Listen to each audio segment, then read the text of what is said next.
Sa mga kasunod, no? Bali, ngayong araw nga pala is Friday, Holy Week ngayon eh. Gagawin namin, since na walang pasok, yung maghanap kami ni Dennis ng pipwestuhan para makapagtinda.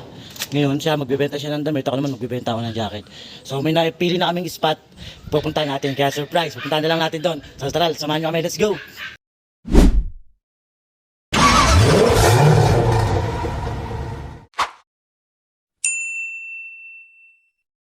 Ayun guys, bali nasakay na namin yung mga paninda namin. Ito yung hanger, kaya yan yung mga ibebenta kong jacket. Dito na rin yung pambaon namin, tsaka mga tools. Ayan. Ito na rin yung tent namin. Bali guys, gumawa lang pala ako ng heavy duty na tent.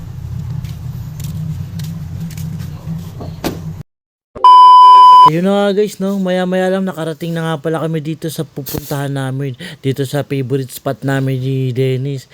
Kaya naman in-start na namin buuin itong mga tent namin para naman makapagtinda kami. Bali guys, mahirap nga pala buuin yung tent namin na yan. Ayun na nga guys, no, after 3 hours ng pagbubuo ng tent, na tapos na rin namin, tas nag-display na rin kami. Inabot na kami dyan guys ng dilim. Tapos ang ginagamit natin mga ilaw dito, solar lang lahat yan.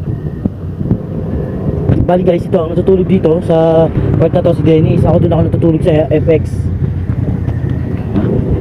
Yun. Yun na nga guys, hintay-hintay muna kami ngayon ng buyer. Bali may buena mano na kami, no?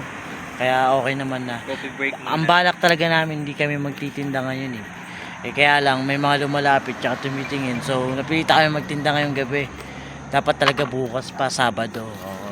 So magko-coffee break kami doon. Yun na guys. See you tomorrow na lang, no? Sa ngayon is puputuli ko muna dito yung vlog namin.